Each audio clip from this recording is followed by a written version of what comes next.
Langkah besar pemerintah membuat subholding BUMN, menggabungkan 7 BUMN besar. Nilai yang sebagai modal awal Danantara ini sekitar 1.000 triliun. Daya Anagata Nusantara nanti posisinya akan menjadi nomor 8 Mas. Artinya kita akan mengungguli Temasek ketika ini nantinya total asetnya ya.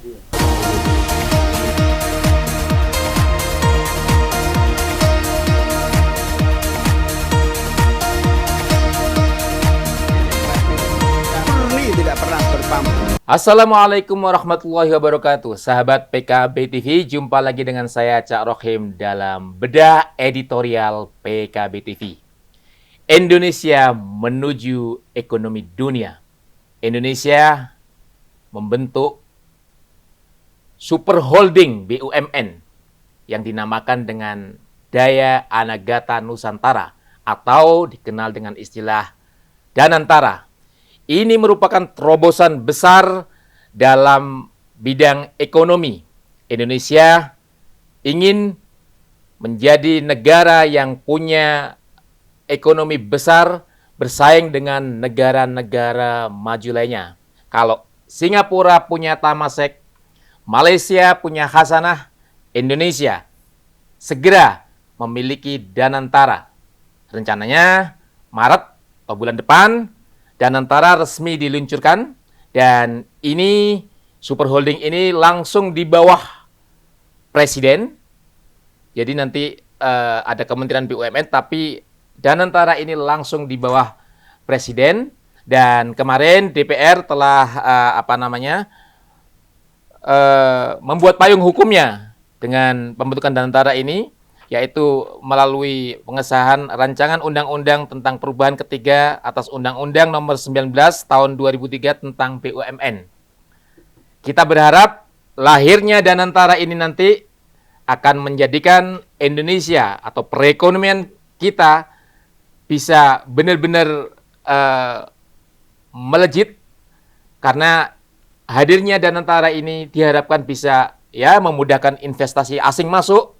Dan tentu Indonesia bisa lebih punya nilai tawar atau punya daya tawar di ekonomi global. Dan untuk membahas tentang langkah besar pendirian Danantara ini, tentu telah hadir bersama saya Bung Nono Suwarno, Pemret PKB TV, yang nanti akan menjelaskan bagaimana sikap PKB terhadap pendirian Danantara ini. Apakah PKB akan mendukung sepenuhnya kebijakan yang diambil oleh Presiden Prabowo Subianto ini, dan juga hadir pakar kebijakan publik kita, lulusan dari China, kandidat doktor, Bung Arief Taufik, yang nanti akan mengulas lebih dalam sisi-sisi strategis terkait pendirian Danantara ini. Saya langsung ke Bung Nono dulu. Bung Nono, langkah besar pemerintah membuat subholding BUMN, menggabungkan 7 BUMN besar. Ya. Dan saya baca nantinya tidak hanya 7 ini, tapi ada beberapa BUMN lain yang gabung. Ya. Nilai yang sebagai modal awal Danantara ini sekitar 1.000 triliun. Bagaimana PKB menyikapi atau mendukung langkah Presiden Prabowo ini? Ya, terima kasih Cak Rohim. Pertama bahwa revisi Undang-Undang BUMN itu langsung dibawa kendali dari Komisi 6, di mana kebetulan Komisi 6 dipimpin oleh kader PKB, yakni Bu Anggia Bu Anggia, Ketua Komisi 6 Ketua Komisi 6, yang kemudian kemarin juga membacakan keputusan revisi Undang-Undang BUMN di hadapan sidang paripurna, yang kemudian kemarin disepakati sebagai Undang-Undang BUMN yang baru. Nah, Cak Rohim, salah satu yang paling penting dalam revisi Undang-Undang BUMN itu adalah pembentukan Danantara tadi. Danantara ini merupakan satu mimpi Indonesia yang lama yang ingin diwujudkan, pembentukan super holding BUMN yang kemudian nanti kira-kira diproyeksikan akan menjadi perusahaan terkemuka dunia. Yang kemudian nanti bisa menjadi atau mengoptimalkan potensi-potensi BUMN ini untuk kemudian sebagai sumber pendapatan negara di luar pajak dan sebagainya. Itu yang kemudian harapan penting dari berdirinya Danantara ini.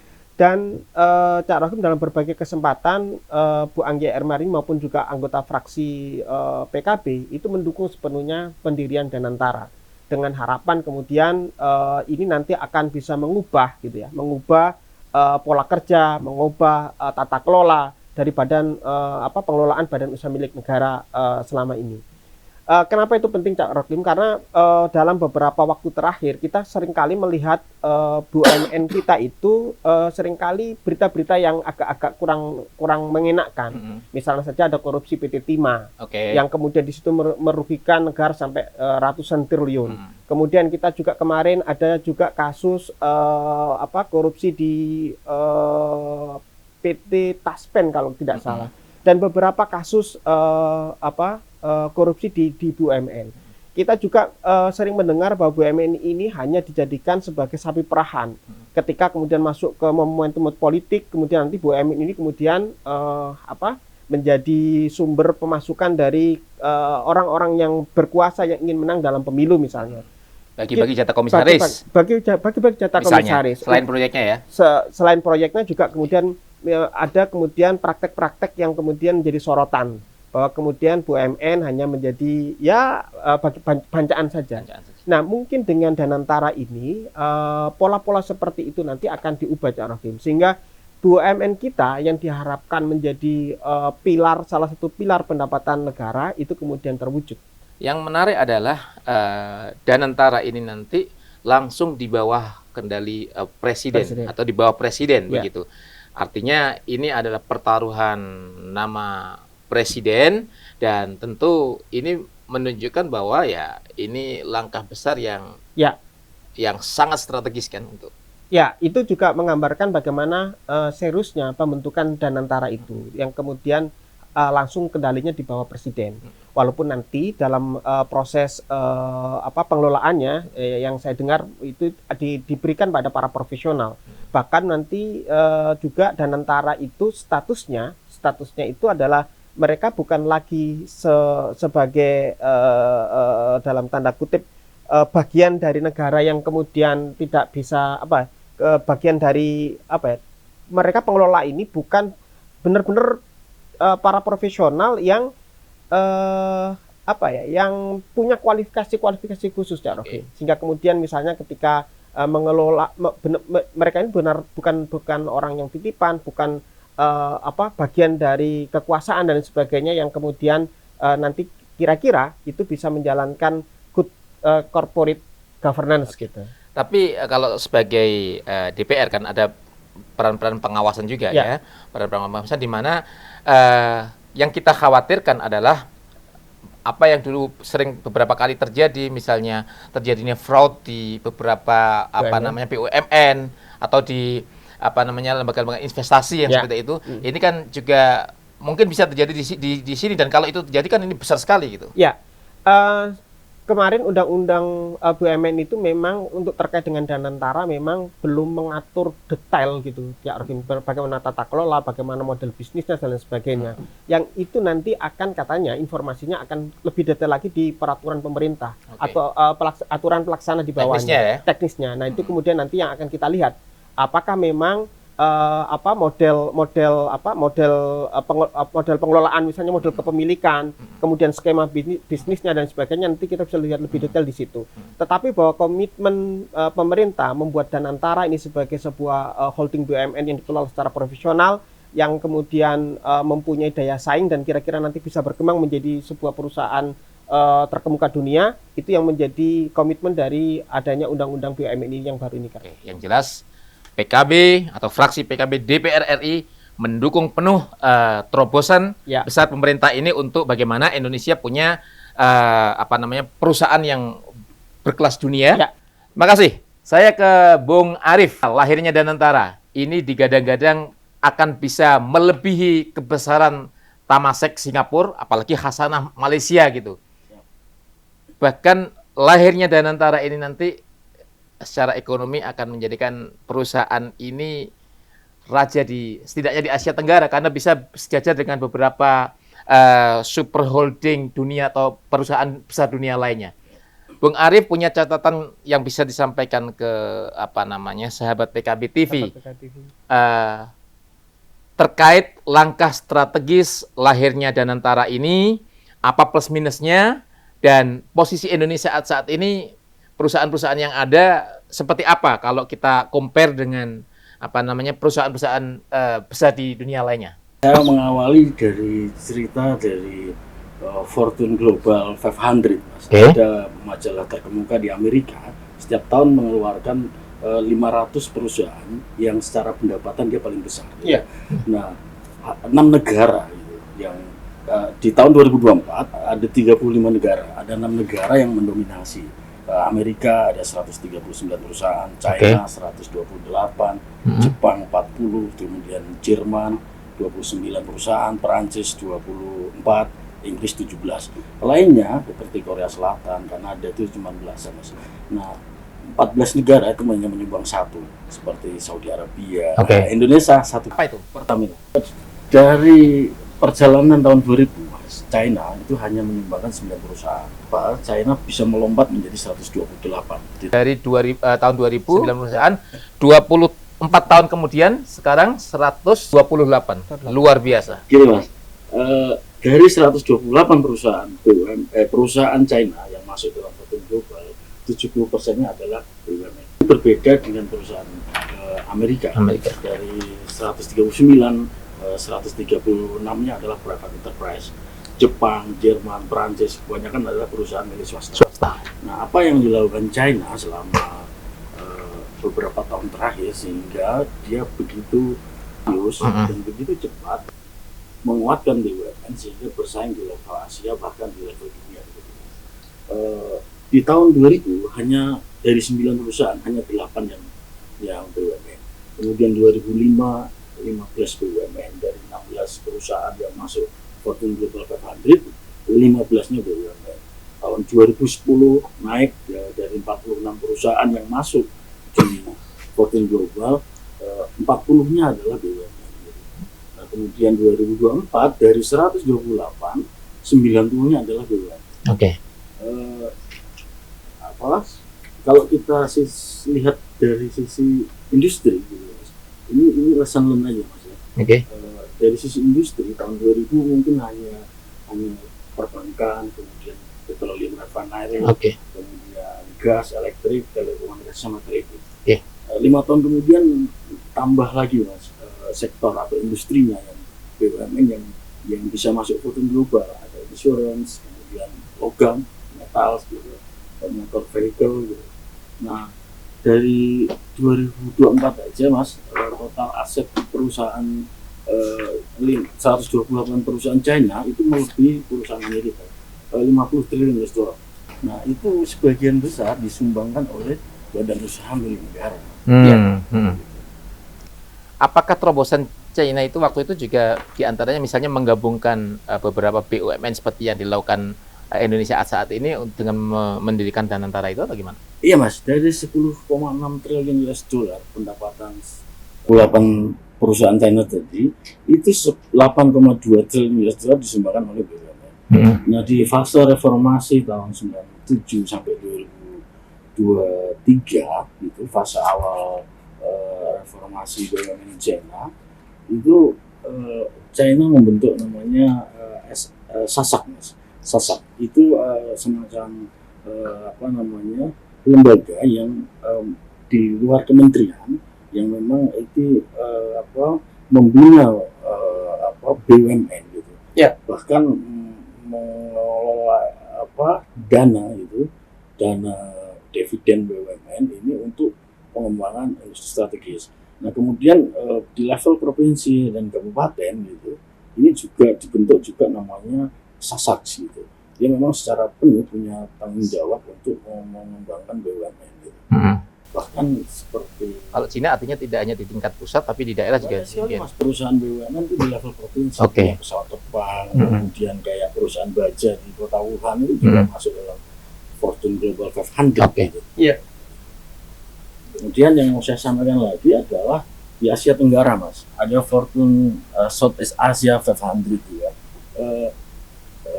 2024 ada 20 BUMN kita Kalau dari negara se-Asia Tenggara kita paling banyak.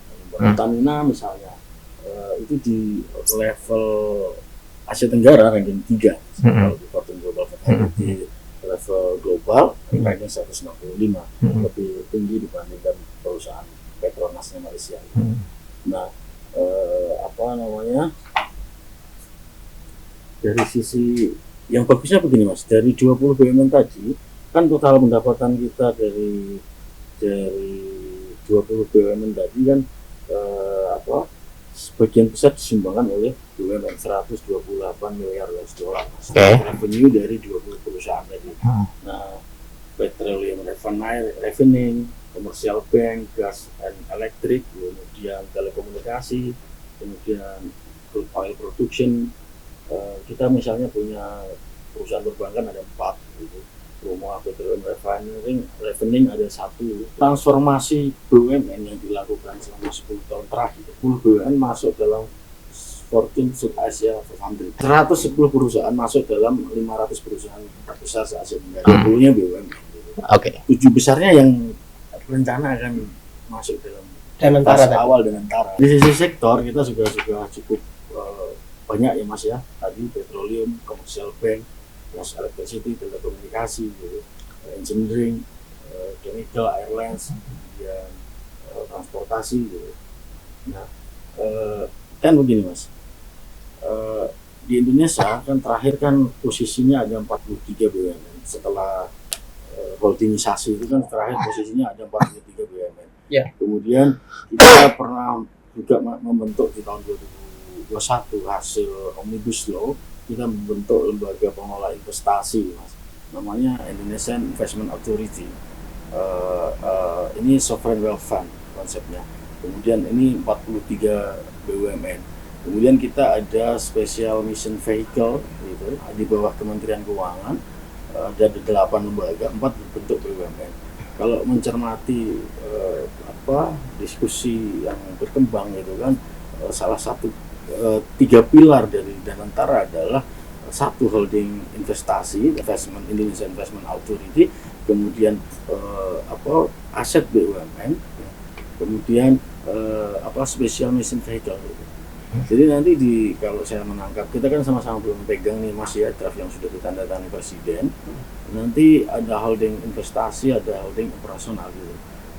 GIC yang punya Singapura sama Temasek yang holding BUMN ini jadi satu lembaga namanya Danantara. Sepertinya begitu Mas kalau melihat perkembangannya. Mas Arief, ini kan ada Danantara, tapi juga ada Kementerian BUMN ini nanti. Ini nanti bagaimana jalannya Kementerian BUMN sendiri setelah ada Danantara ini seperti apa dan bagaimana sinerginya nanti? Jadi Mas Warno sudah menyampaikan ya beberapa hal yang sudah terjadi lah, pengalaman masa lalu BUMN. Di banyak negara sama Mas, dulu nggak efisien, kemudian terjadi fraud, korupsi, kemudian nggak efisien gitu. Nah, catatannya begini Mas, di revisi undang-undang ini, pemerintah kan perlu pertegas, kayaknya sudah diakomodir ya, definisi anak perusahaan BUMN, kemudian cucu perusahaan, karena peluang terjadinya moral hazard mungkin kan dilakukan oleh anak atau cucu atau bahkan cicit perusahaan gitu. Yang selama ini itu mungkin tidak tercover di undang-undang yang lama dalam definisi BUMN yang bisa dipertanggungjawabkan atau di penggunaan kekayaan negara gitu. Yang kemudian yang kedua, harapannya ada peraturan yang jelas di PP nanti, turunannya ada holding investasi, ada holding operasional, ada restrukturisasi untuk ini pengelolaan utangnya BUMN, kemudian privatisasi, kemudian pembentukan anak perusahaan, dan mungkin terkait pembubaran BUMN. Karena fase awal reformasi China itu banyak sekali Mas BUMN dilebur, digabung.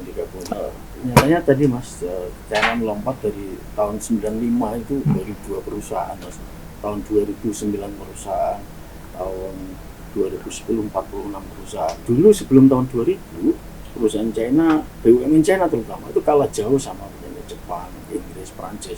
Hanya butuh waktu 10 tahun mereka udah nyalip, bahkan nyalip Jepang gitu Mas. Nyalip Jepang terakhir di tahun 2022 perusahaan China bisa mengungguli perusahaan Amerika. Ya. 128 perusahaan yang masuk dalam Fortune Global, 90-nya adalah BUMN. Nah, harapan kita dengan revisi undang-undang BUMN, hal terkait sumber daya manusia, perekrutan dari kan komisaris, direksi dan lain sebagainya, kemudian pengelolaan aset BUMN, kemudian tadi corporate governance, kemudian aksi korporasi, privatisasi, dan bisnis judgment role kemudian harapannya gitu pengelolaan investasi ini kan kalau di total SWF global ya Mas ya, SWF global Daya Anagata Nusantara nanti posisinya akan menjadi nomor 8 Mas. Dari sisi Global ya. total asetnya 7 BUMN tadi kan sekitar hampir 600 miliar US dollar. Nomor 1 kan punyanya Norwegia Government Pension Fund Global itu 1,78 triliun US dollar, kemudian punyanya China Investment Corporation 1,33 triliun US dollar. Temasek itu posisi ranking dari data Sovereign Wealth Fund Institute itu Temasek posisi ranking 14 maksudnya asetnya hanya 208. Artinya kita akan mengungguli Temasek ketika ini nantinya total asetnya ya. Asana hanya 36 miliar US dollar. Temasek sebenarnya 287 miliar US dollar gitu. GIC yang agak lebih tinggi ya, GIC punyanya Singapura itu 800 miliar US dollar itu. Ini modal awal itu 7 BUMN tadi sekitar 590-an miliar US dollar, kemudian asetnya kalau jadi ya Indonesia Investment Authority, kemudian 4 SMV yang ada di bawah Kemenlu, ini menjadi modal awal. Menariknya misalnya untuk mendukung program hilirisasi nikel sampai menjadi sebuah produk sistem mobil listrik misalnya. Nah, ada fokus gitu loh Mas, fokus di tahun ini kita akan mengembangkan industri logam, tahun ini akan mengembangkan industri apalagi, sehingga step by step kita akan punya roadmap.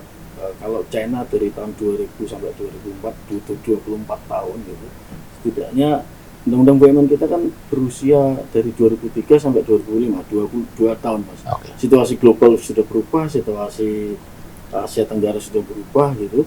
Harapannya dengan mengadopsi ataupun dinamika persaingan global ini, revisi undang-undang ini sudah mewadahi, menyiapkan semua regulasi untuk membuat BUMN lebih tidak lincah. Kalau kita mendengarkan penjelasan dari Bung Arief tadi, sepertinya kita punya harapan ini ke depan perusahaan Indonesia akan ya kita bisa meniru sukses story-nya China, bagaimana hanya dalam kurun waktu sekitar 20 atau 24 tahun saja dari yang tadinya cuma 9 perusahaan menjadi lebih dari 100 perusahaan Cina yang bertengger di 500 besar perusahaan dunia gitu. Ya.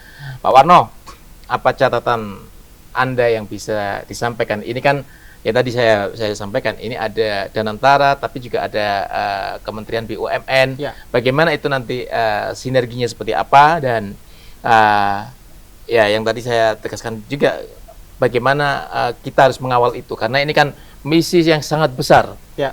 Misi yang sangat besar yang tentu harus kita dukung bersama-sama gitu. Ya. Cak Rohim, ada sebenarnya saya tertarik sebenarnya dengan penjelasan Mas Arief tadi itu, bagaimana kemudian sebenarnya langkah Cina gitu ya, langkah-langkah detail Cina untuk kemudian mampu melentingkan jumlah perusahaan plat merah ya, ini perusahaan plat merah loh, menjadi perusahaan terkemuka dunia. Itu hampir 90 perusahaan terkemuka dunia yang itu BUMN kan di Cina itu. Dari 100 sekian tadi itu. Nah, Mas Arief tadi menyampaikan bahwa di awal-awal itu kondisi konsolidasi BUMN itu kemudian sama gitu antara Indonesia dengan Cina. Ada kemudian fraud, ada kemudian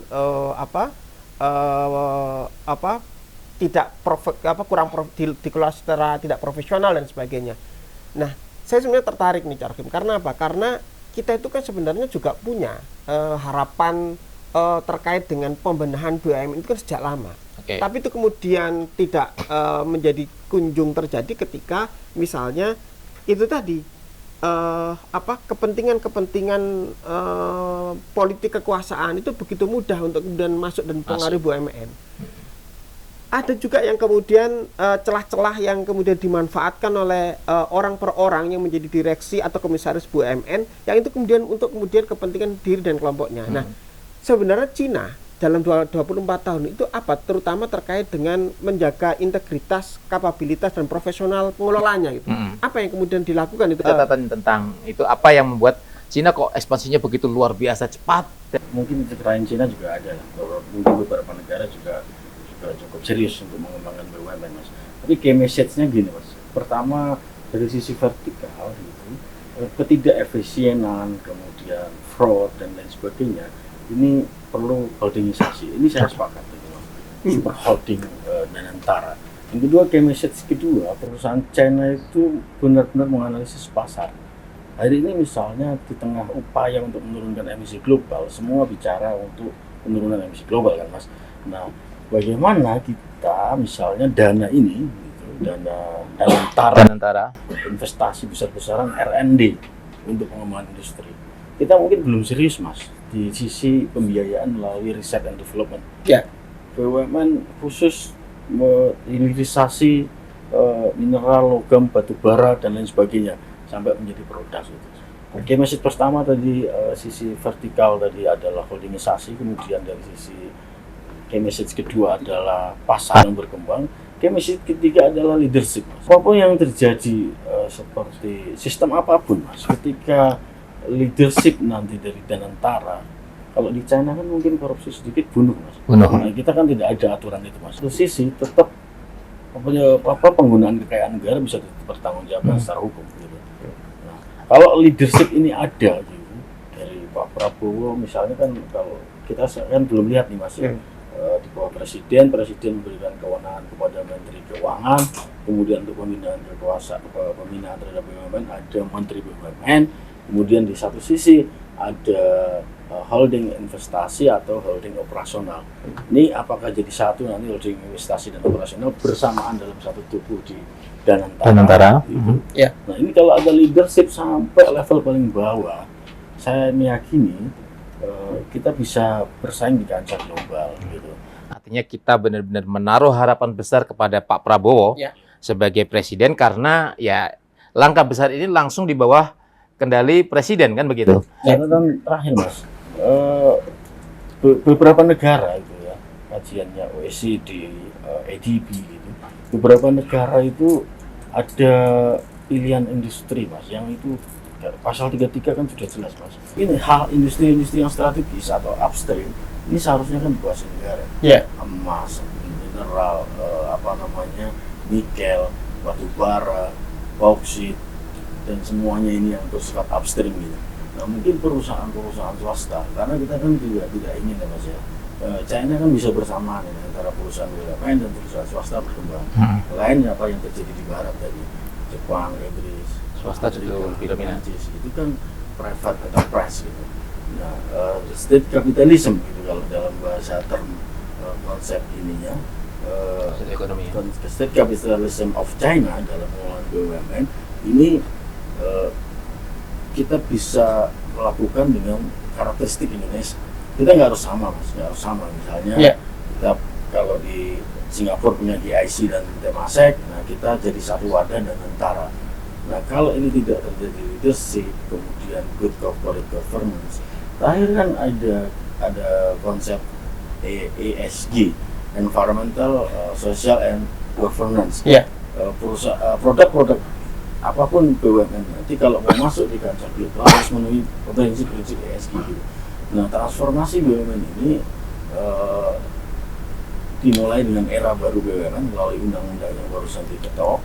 Nah, ini perlu kita kawal bersama dari sisi semua stakeholder, Mas, karena tidak bisa nanti Menteri BUMN sendiri dan antara sendiri, kemudian parlemen, kemudian Kementerian Perindustrian dalam pengembangan industri strategis. Cukup menarik misalnya program hilirisasi industri, penguatan ekosistem mobil listrik misalnya, kendaraan listrik. Nah, ini dan antara punya visi yang jelas, aksi-aksi nyata yang jelas. Tidak mungkin semua industri langsung kita selesaikan dalam waktu 10 tahun itu. Mungkin di 5 tahun pertama apa, 5 tahun kedua apa, kemudian sampai akhirnya harapannya besar sekali kita untuk masuk di versi di kancah global. Oh. Ya. Luar biasa. Ini seperti kita dapat kuliah di dari Bung Arif ini. Iya. Iya. Benar-benar. Ini menarik sekali.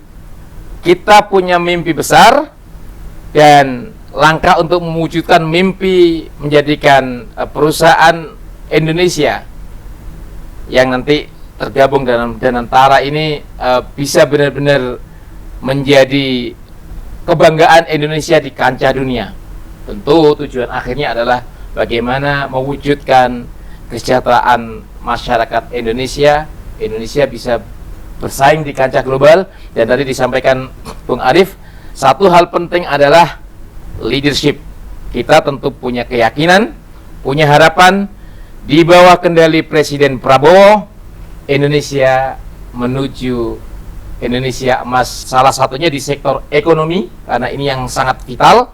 Bagaimana mimpi itu benar-benar terwujud dengan lahirnya Danantara ini. Ya. Demikian, jangan lupa subscribe channel YouTube PKB TV dan juga di TikTok, di X, di Facebook, dan kita akan terus membahas isu-isu strategis. Bung Warno, Makasih. thank you. Bung Arif, thank you. Luar biasa penjelasannya, memberikan optimisme dan wawasan kepada sahabat PKB TV tentang langkah besar menuju Indonesia maju dengan lahirnya Danantara. Wassalamualaikum warahmatullahi wabarakatuh.